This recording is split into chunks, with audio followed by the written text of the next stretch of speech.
Well, good evening, afternoon to everyone. We're so excited that you're here. My name is Dominique Grate.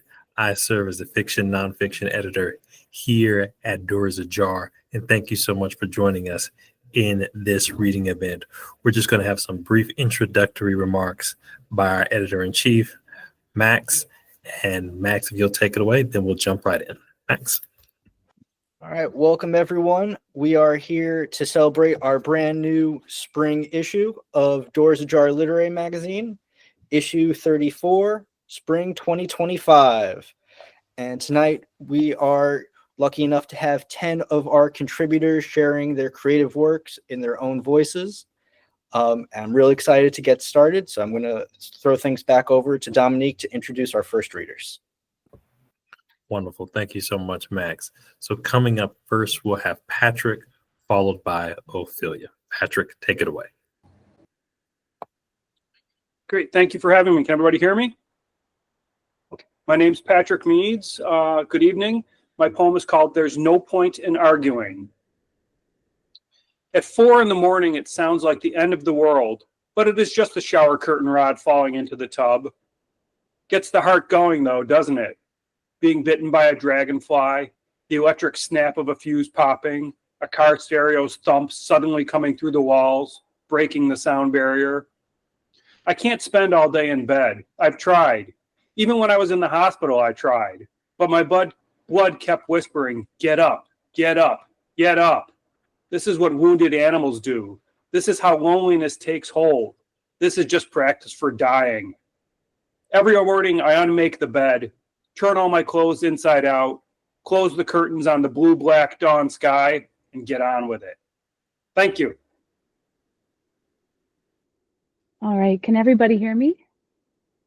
Awesome. My name is Ophelia Monet, and I am reading my poem titled Fractions. And you're treating it like you plan to let it go.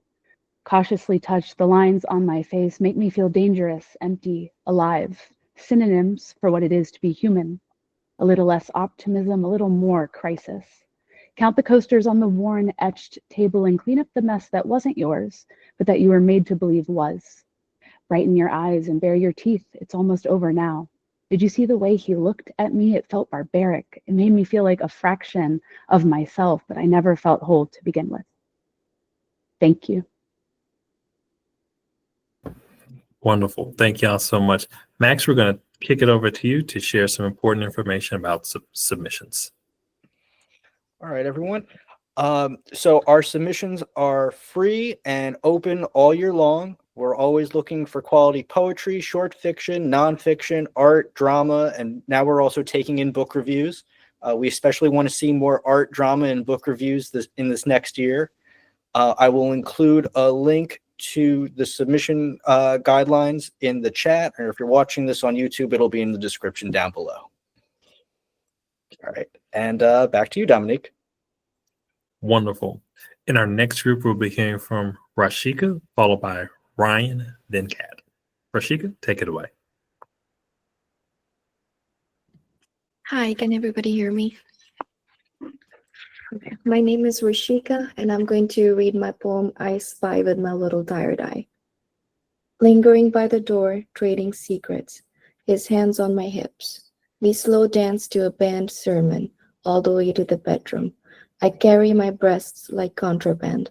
He unties me, I scatter, and he holds my breath for ransom. Thank you. Hi, my name is Ryan Keating, and I'll read a poem called Twin. The way our steps in step were almost dance-like our thoughts. Thought at the same time and again intertwined, saying sayings in unison. We were a compound word, synoptic gospel, a full sentence, a dependent clause. Sometimes I was the verb and he the noun. Sometimes we completed each other, or describing, modified. We prayed identical prayers. I still answer quickly when he calls, echoing a voice I love as neighbor and self. I still call to uncover what I feel when I can't recall, or to recover, or to share a song or a moment alone that reverberates if he shares it too. Today we are more plural than singular, singing together less and on separate verses, sometimes silent. I still listen for an echo when I say amen. Thanks. My name is Kat Winters, and I'm going to be reading my poem, Stealing from Children. Oh, dear children, they're trying to hide the world from you. They've packaged up magic, wisdom, and truths and shipped them off to God knows where. They're afraid, dear children, you'll discover you're magical too. And they don't know how to fit transcendent souls like yours into their stagnant, stultifying system. They worry you'll learn that, once upon a time, thieves that looked and spoke like them also boxed up magic, wisdom, and truths, and set the entire world on fire.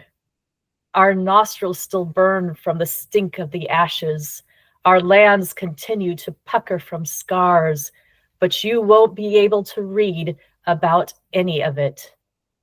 These modern robbers of knowledge and joy certainly don't want you calling them thieves. Oh, heavens, no. But we all know sooner or later, you'll see. Thank you. All right. I'm going to kick it over to Max to tell us a little bit about subscriptions. And I apologize, I left out a group, but we'll loop back to you. Max, talk to us about subscriptions. All right. Yes. So aside from being able to order individual copies on our website, you can also subscribe. We have a digital subscription for $9.99 where you get full access to our full digital archive. So that comes out to about 31 cents an issue, which is really unbeatable in the ebook world. Or you can get a print subscription for $39.99 plus shipping and handling. And you'll get 4 print copies mailed to you every year, and you get full access to the digital archive as well. And we also offer gift subscriptions, which is great too. And yeah, I will put a link to that in the chat, or if you're watching this in the future on YouTube, it will be in the link down below. All right, back to you, Dom. Wonderful. Now we'll hear from Diane, Jodi, then Andrea. Hello, I'm Diane Funston, and the poem I'm going to read is called Slipstream. When we're asleep, the door opens, a slip in. Phantoms from an old attic, a previous time, high lofty rafters, pull chain light bulb in the middle where the pitch of the roof joins, darkness scurries away towards unfinished walls, hidden in shadows, awake and waiting. With time out of our hands, the clock stopped at midnight, that hour ghosts begin to dance, old style, curtsy and bow, top hat tips revealing sunken eyes, a bony hand that reaches for hers, pulls her into embrace, twirling in the dance. Music from the gramophone in corner, the one covered in dust, a pile of 78s, a spider walks across the vinyl. Songs from World War I, the war to end all wars, record repeats again and again, sticks in the grooves, skips generations sometimes. Alice blue gown still in plastic, tuxedo and tail hangs in the corner, moves only from a cold draft, dances when armies of rats rush, seeking one another in the dark. Thank you. All right, if Andrea's not here, we can loop back. We will go to, if Jodi's not on, we'll go to Andrea. Hi, my name is Andrea Lius. Today I'll be reading my flash nonfiction about my partner, and he's actually here in the audience today. It's titled Love in Pixelated Cubes. We share a 4-story brick house with one whole floor for a library. Our bedroom has a floor-to-ceiling window overlooking our farm and the open water that surrounds it. Some days are stormy, but life's simple and we're happy. I make soups and bake pies, and he gifts me diamonds. Then one day he asked, "Will you slay a dragon with me?" I never expected anyone to ask me that, or how stupidly happy it made me. In a world of pixelated cubes, I learned to accept his help, to feel safe instead of weak when I do, and that doing so doesn't threaten my independence or womanhood. I started saying thank you instead of no, I got it, and we both know that I definitely don't got it. So I let him build me a 2-block light bridge so I don't fall in lava, or walk in front of me when we go out at night to hunt for monsters. Because he has quicker reflexes, at least when it comes to shooting arrows at skeletons. I learned that it's okay for me to voice my needs, like how each day I prefer to complete a round of farming and selling my harvest before going on an adventure to chase after some hidden treasure or find the dragon portal. Sure, maybe that makes me a bit anal, but me nonetheless. It's also completely okay for him to ask if I'd go to hell with him after, so he won't get killed for the 4th time and lose all his levels and belongings. But even then, I can still say, maybe tomorrow, without him getting upset with me. I learned to allow myself to indulge in things that make me happy, even when I knew they couldn't last, like his visits, or the sight of a baby zombie riding a chicken. I let myself laugh for 2 minutes straight before he dealt it a fatal blow with his flaming sword, because it's quite literally killing me. As 2 stacks of blocks clad with diamond armors and straight faces, we've saved each other's lives countless times. We've waited patiently, side by side, for a baby turtle to hatch, then grow up. We've mourned losses that are equal parts sad and unexpected, like the death of our beloved orange tabby, Oscat. No, that wasn't a typo. Who was suffocated by a pumpkin that grew around his head while he was following me around our farm. Life's a lot simpler in this world, but we like it here, at least in the 3/4 of each month when we're over 1,000 miles apart. Because here, we get to sleep next to each other. There are no work dramas or complex family dynamics, and the best way to keep scary things away is by sleeping through the night. Heaven may not exist here, but there is no one we'd rather venture through hell than with each other. Thank you. Wonderful. Jodi, we see. I you. am back on. I'm here. Thank you very much for your patience. Let me give that another try. This is Stilettos, Jodi Cadenhead. If you're going to insist I talk about my mother's pink stilettos, then I'll have to tell you about the time her lover broke into my father's tool chest to steal his stiletto hammer so we could smash the crabs wrapped up in white paper on the kitchen counter. Until hungry for more than food, my sister and I ran back outside and spun cartwheels through the moonless night, never dreaming of how that sturdy hammer would be used later. Thank you. Wonderful. Max, we're going to kick it over to you. Tell us about some upcoming events that we have going on here at the Maxing.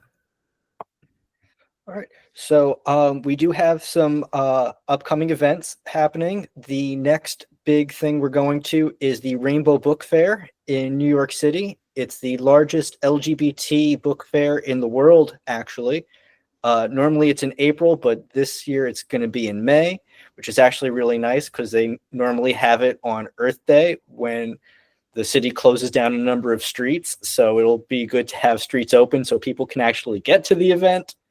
And then we just got confirmed for the NYC Poetry Festival, which is on Governor's Island in July. It's a 2-day event. It's July 12th and 13th. I need to update the website to include that too. But I hope if you're around, you can come and see us. And I'll include a link to that in the chat, or if you're watching this in the future on YouTube, it will be in the link in the description down below. And back to Dominique for our last 2 readers tonight. Absolutely. Now we'll hear from Darlene and Sophia. Darlene, take it away. Hi, I'm Darlene Bester. This is called Infinity. I'm standing on the brink of night. It is vast and inclusive. We are both there looking for Jupiter, and I wonder how far the night stretches. The dust in me is the dust in you, and is also the awesome space between the visible stars. I picture the cosmic dust like cotton candy that becomes human when it melts into our warmth. Why is space so cold? And here we stand in a returning summer. If space is flat, it is infinite. I picture us standing on a wooden plank with measured out dimensions, watching the night sky go by. I wonder if the space between us is vast. I wonder if we are the space between the stars. Standing on a wooden plank on the curious brink of night, begging for infinity, settling for not falling off the plank. Thank you. Hi, my name is Sophia Carrol, and today I'm going to be reading my flash nonfiction piece, Watch Parts. When I was 3, my great aunt tried to abduct me. I don't know if she knew what she was doing, only that she took me out of the restaurant where my parents were, walked us on winged feet to a payphone, and tried to order a taxi. My mother later told me it only took her a minute to notice I was gone, and she tracked me down as if my footprints were phosphorescent. I got in trouble for not telling her where I was going, even though we both knew that I had listened to an adult, a family member, as I had been trained to do. I don't know what my mother said to my great aunt, but I never saw her again. Years later, I heard that she hung herself. But she's still in me, the only family member my father knew with my illness, the one that manifested when I too walked on those winged feet, about to drive drunk in my pajamas at 4 a.m. because my skin felt like it was made of bees. I had once been reliable, orderly, but the illness disassembled me. After the hospital, I asked my parents whether they wanted to know my diagnosis. It was a crossroads and they knew it. Of course, they said without hesitation. On that walk around our block, my father talked about my great aunt for the first time since the restaurant. She was mean as shit, he told me. She once baked me a pie with watch parts in it. I imagined my great aunt serving the watch, a timepiece cut into pieces. I imagined my father as a boy, cutting his tongue on glass when he expected something sweet. Trauma can be epigenetically inherited. Every time I take the medicine, I'm the first in my family to admit to needing, I'm healing my ancestors. As my father and I watched our dog sniff at a hedgerow, he added, I see now that maybe some of her meanness might have been mental illness. He walked in front of me back to the house, and his steps were lighter, practically glowing. Thank you. Well, thank you. We want to thank everyone who has joined us, all our readers. You did an excellent job and had some absolutely amazing pieces. Maxwell, I'm going to kick it over to you for the final word. And again, thank you so much, everyone, for coming. Maxwell. All right. Yes. Thank you, everyone, for participating. All of our readers did a wonderful job. I'm so proud of all of you. You should all be very proud of yourselves. And yes, this was a really great night. I love being able to hear everyone share their pieces in their own words, just the subtleties of where they pause. It just brings out so much more in these pieces. So yeah, thank you everyone for joining us tonight. I'll be sure to get this up onto YouTube ASAP. And we hope to see you again in the future. All right. Good night, everybody.